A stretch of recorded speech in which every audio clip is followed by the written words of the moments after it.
بسم اللہ الرحمن الرحیم۔ دو پراٹھے، ایک فکر انگیز اور سبق آموز واقعہ۔ ابو نصر نامی ایک شخص اپنی بیوی اور ایک بچے کے ساتھ غریبی کی زندگی بسر کر رہا تھا۔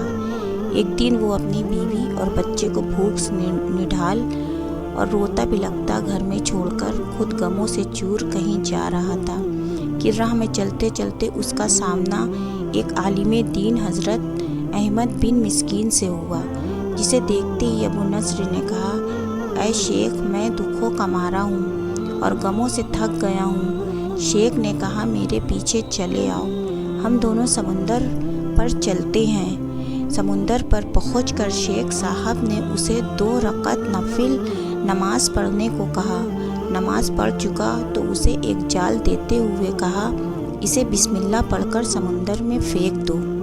جال میں پہلی بار ہی ایک بڑی عظیم مچھلی پھنس کر باہر آ گئی۔ شیخ صاحب نے ابو نصر سے کہا، اس مچھلی کو جا کر فروخت یعنی سیل کرو اور حاصل ہونے والے پیسوں سے اپنے گھر والوں کے لیے کچھ کھانے پینے کا سامان خرید لینا۔ ابو نصر نے شہر جا کر مچھلی فروخت کی۔ حاصل ہونے والے پیسوں سے ایک قیمے والا اور ایک میٹھا پراٹھا خریدا اور سیدھا شیخ احمد بن مسکین کے پاس گیا اور کہا کہ حضرت، ان پراٹھوں میں سے کچھ قبول کیجیے۔ شیخ صاحب نے کہا، اگر تم نے اپنے کھانے کے لیے جال پھینکا ہوتا تو کسی مچھلی نہیں پھنسنا تھا، اور میں نے تمہارے ساتھ نیکی گویا اپنی بھلائی کے لیے کی تھی، نہ کہ کسی مزدوری کے لیے۔ تم یہ پراٹھے لے کر جاؤ اور اپنے گھر والوں کو کھلاؤ۔ ابو نصر پراٹھے لیے خوشی خوشی اپنے گھر کی طرف جا رہا تھا۔ اس نے راستے میں بھوک سے ماری ایک عورت کو روتے دیکھا، جس کے پاس ہی اس کا بے حال بیٹا بھی بیٹھا تھا۔ ابو نصر نے اپنے ہاتھوں میں پکڑے ہوئے پراٹھوں کو دیکھا اور اپنے آپ سے کہا کہ اس عورت اور اس کے بچے اور میرے بچے اور بیوی میں کیا فرق ہے؟ معاملہ تو ایک جیسا ہی ہے، وہ بھی بھوکے ہیں اور یہ بھی بھوکے ہیں، پراٹھے کن کو دوں؟ عورت کی آنکھوں کی طرف دیکھا تو اس کے بہتے آنسو نہ دیکھ سکا اور اپنے سر جھکا لیا۔ پراٹھے عورت کی طرف بڑھاتے ہوئے کہا، یہ لو، خود بھی کھاؤ اور اپنے بیٹے کو بھی کھلاؤ۔ عورت کے چہرے پر خوشی اور اس کے بیٹے کے چہرے پر مسکراہٹ پھیل گئی۔ ابو نصر غمگین دل لیے واپس اپنے گھر کی طرف یہ سوچتے ہوئے چل دیا کہ اپنے بھوکے بیوی بیٹے کا کیسے سامنا کرے گا۔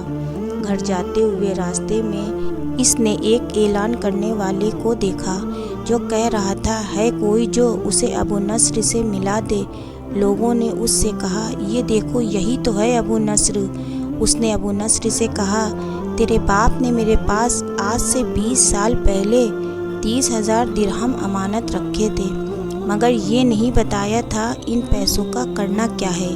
جب یہ تیرا والد فوت ہوا ہے تو میں تجھے ڈھونڈتا پھر رہا ہوں کہ کوئی میری ملاقات تجھ سے کرا دے۔ آج میں نے تمہیں پا ہی لیا ہے، تو یہ لو 30,000 درہم، یہ تیرے باپ کا مال ہے۔ ابو نصر کہتا ہے، میں بیٹھے بٹھائے امیر ہو گیا، میرے کئی گھر بنے اور میرا کاروبار پھیلتا چلا گیا۔ میں نے کبھی بھی اللہ کے نام پر دینے میں کنجوسی نہیں کی، ایک ہی بار میں شکرانے کے طور پر 1000 درہم صدقہ دیا کرتا تھا۔ مجھے اپنے آپ پر رشک آتا تھا کہ اللہ پاک کی فضل و عطا سے کیسے فراخ دلی سے صدقہ خیرات کرنے والا بن گیا ہوں۔ ایک بار میں نے خواب دیکھا کہ حساب کتاب کا دن آ پہنچا ہے اور میدان میں ترازو نصب کر دیا گیا ہے۔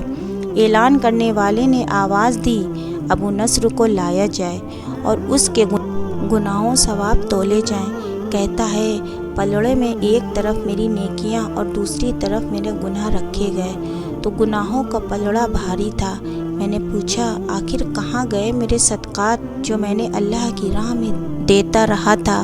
تولنے والے نے میرے صدقات نیکیوں کے پلڑے میں رکھ دیے۔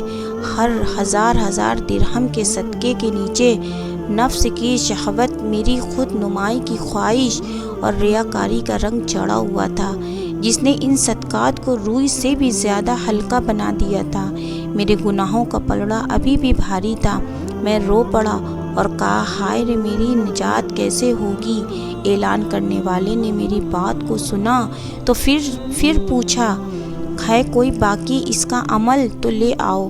میں نے سنا کہ ایک فرشتہ کہہ رہا تھا ہاں اس کے دیے ہوئے 2 پراٹھے ہیں جو ابھی تک میزان میں نہیں رکھے گئے۔ وہ 2 پراٹھے ترازو پر رکھے گئے تو نیکیوں کا پلڑا اٹھا ضرور مگر ابھی نہ تو برابر تھا اور نہ ہی زیادہ۔ اعلان کرنے والے نے پھر پوچھا ہے اس کا اور کوئی عمل؟ فرشتے نے جواب دیا ہاں اس کے لیے ابھی کچھ باقی ہے۔ اعلان کرنے والے نے پوچھا وہ کیا؟ کہا اس عورت کے آنسو جسے اس نے اپنے 2 پراٹھے دیے تھے۔ عورت کے آنسو نیکیوں کے پلڑے میں ڈالے گئے جن کے پہاڑ جیسے وزن نے ترازو کے نیکیوں والے پلڑے کو گناہوں کے پلڑے کے برابر لا کر کھڑا کر دیا۔ ابو نصر کہتا ہے میرا دل خوش ہوا کہ اب نجات ہو جائے گی۔ اعلان کرنے والے نے پوچھا کوئی اور باقی عمل اس کا؟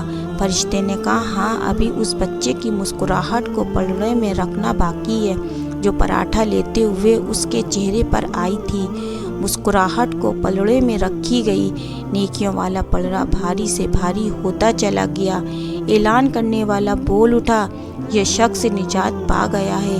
ابو نصر کہتا ہے میری نیند سے آنکھ کھل گئی اور میں نے اپنے آپ سے کہا اے ابو نصر آج تجھے تیرے بڑے بڑے صدقوں نے نہیں بلکہ آج تجھے تیرے 2 پراٹھوں نے بچا لیا۔